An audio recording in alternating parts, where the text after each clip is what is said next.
이제 우리가 이제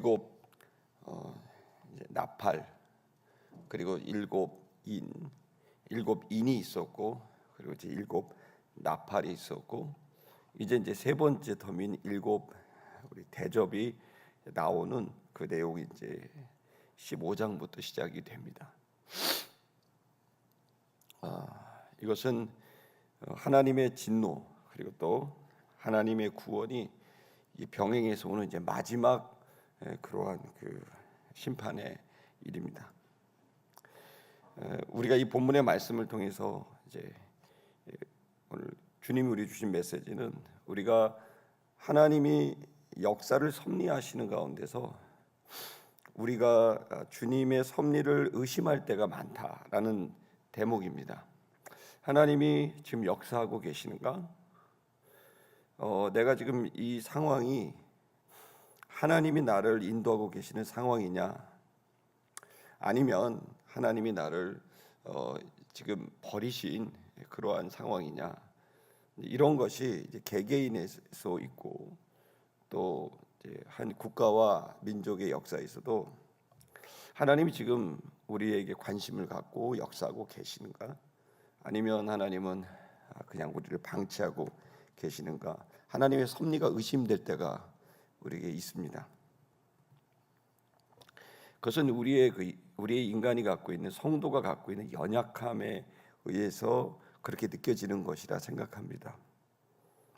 뭐 예를 들어서 우리가 예를 들어 우리가 질병이 있거나, 또 아니면 우리가 어떤 사업적인 어려움을 겪거나, 또 아니면 크고 작은 이런 어려운 역경들, 또 관계의 어려움들을 우리가 겪게 되면, 그러면 이게 좀 약한 정도의 것은 뭐 얼마든지 이겨낼 수 있지만, 이게 너무 심각한 어려움을 겪게 되면 내가 여기서 끝나는 건 아닌가, 또 하나님이 정말 섭리하고 역사하고 계시는가에 대한 신뢰가 흔들릴 때가 있습니다.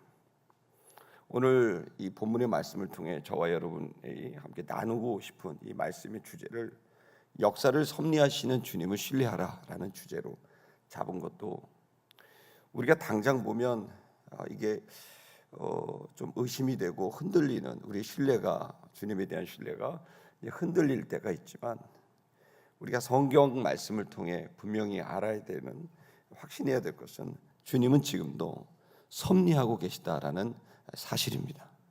섭리라는 것은 그것은 이제 우리가 일반적으로 쓰는 단어는 아닙니다.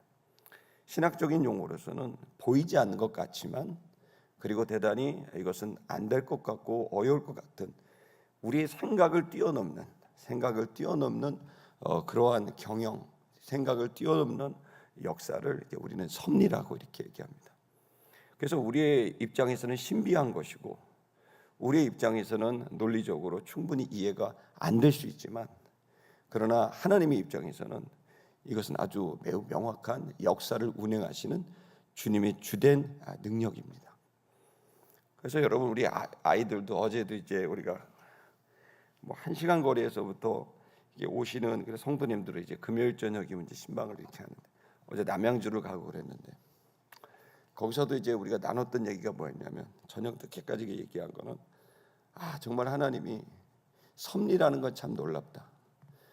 우리는 지금 대단히 어렵고 힘든 일에 처했다고 생각을 했는데, 지나고 나니까 오히려 이것이 우리에게 복이었다.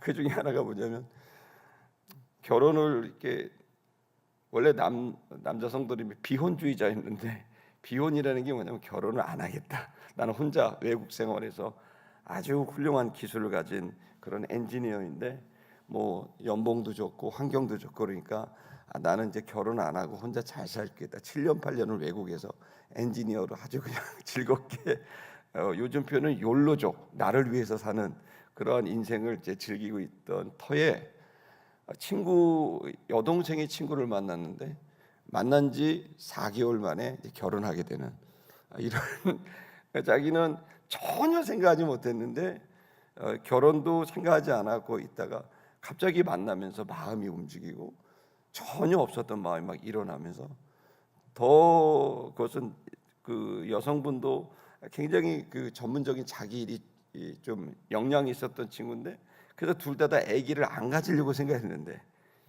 뭐 결혼하자마자 아기가 생겨가지고 그다음에 이제 하나로 끝나려고 그러는데 낳자마자 또 생겨갖고 갑자기 아들 둘을 얻게 되니까 인생이 뭔가 길이 막힌 것 같고 네, 특히 여성분은 자기가 이제 인생이 지금 이제 여기까지 쌓으려는 커리어가 끝나는 거 아닌가 뭐 이런 생각을 하면서 굉장히 두려움이 몰려왔는데, 웬걸요, 그 아이 둘을 놓고 생각지 않은 결혼이 일어나고 또 그리고 너무 빨리 아이가 첫째 아이 둘째 아이 그것도 딸도 아니고 아들이 연달아 둘이 오니까 얼마나 힘들고 벅찬데, 요 사이가 자신의 삶에서 가장 행복한 시기라고 얘기를 하는 거예요.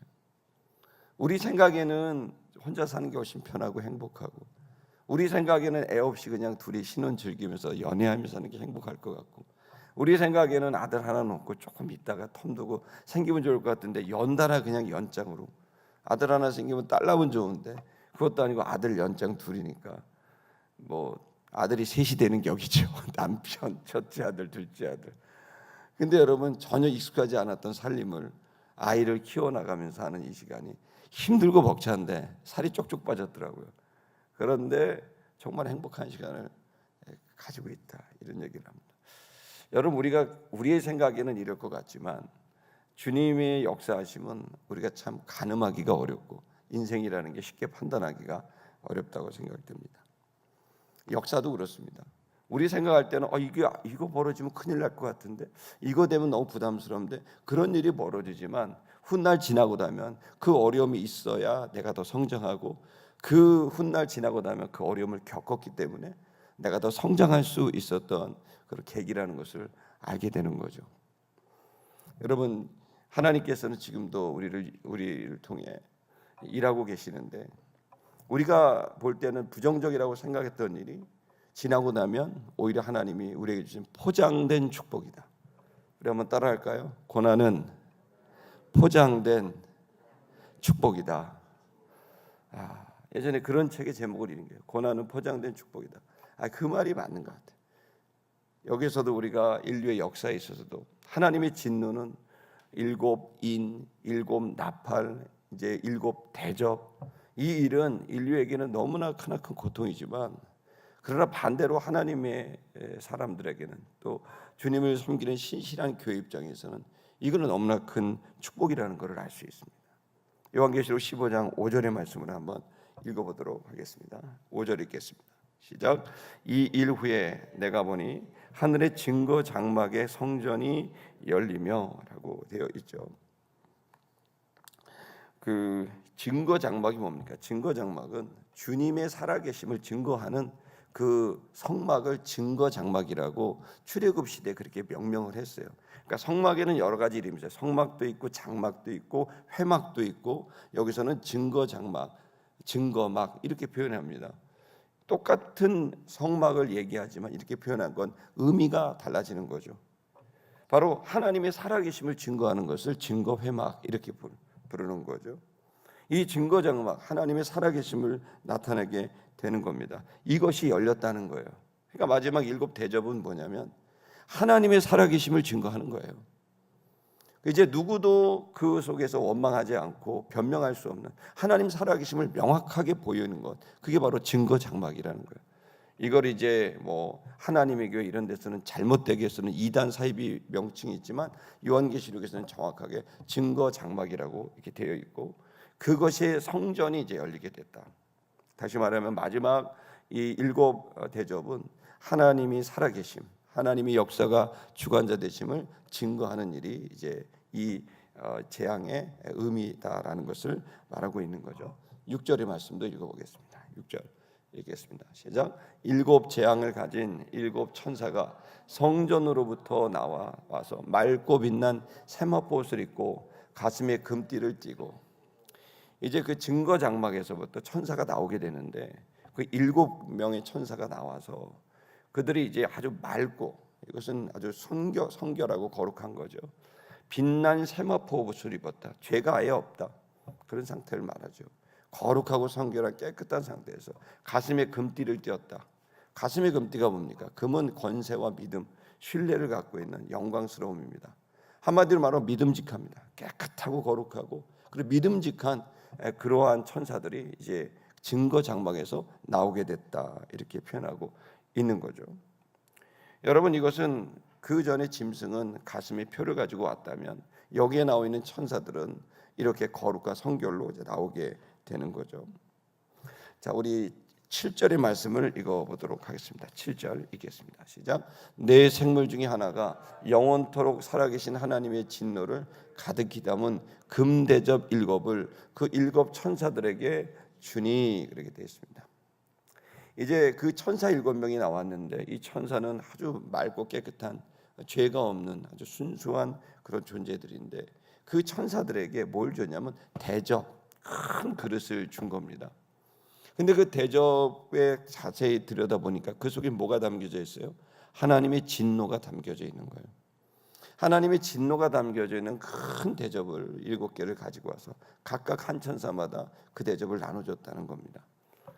그것은 이제 이들이 증거 장막에서 나왔다라고 하는 것에 대한 우리가 하나의 초점과 그리고 7개의 대접 안에 진노가 담겨져 있다. 다시 말하면 하나님은 진노로서 인류 역사에 아주 부정적이고 고통스러운 이 일로 하나님의 살아계심을 나타내려 하신다는 말씀을 하고 있는 겁니다.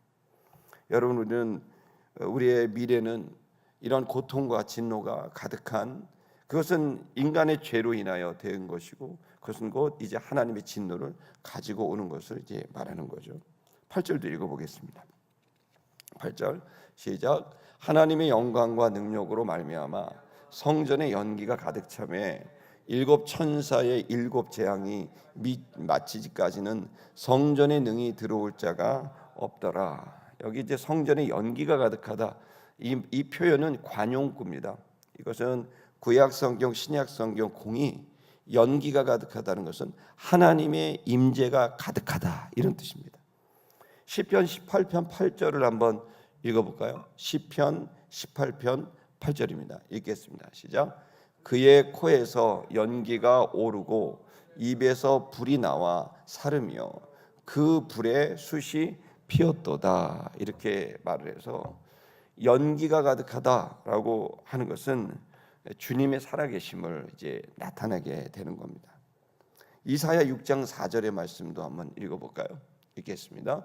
이같이 화답하는 자의 소리로 말미암아 문지방의 터가 요동하며 성전의 연기가 충만한지라. 그래서 구약 성경에 보시면 이 연기가 가득하다라는 표현이 계속 있습니다. 그건 뭘 의미하는 거냐면 주님이 임재하고 계시다라고 하는 것을 이제 말하고 있는 거죠.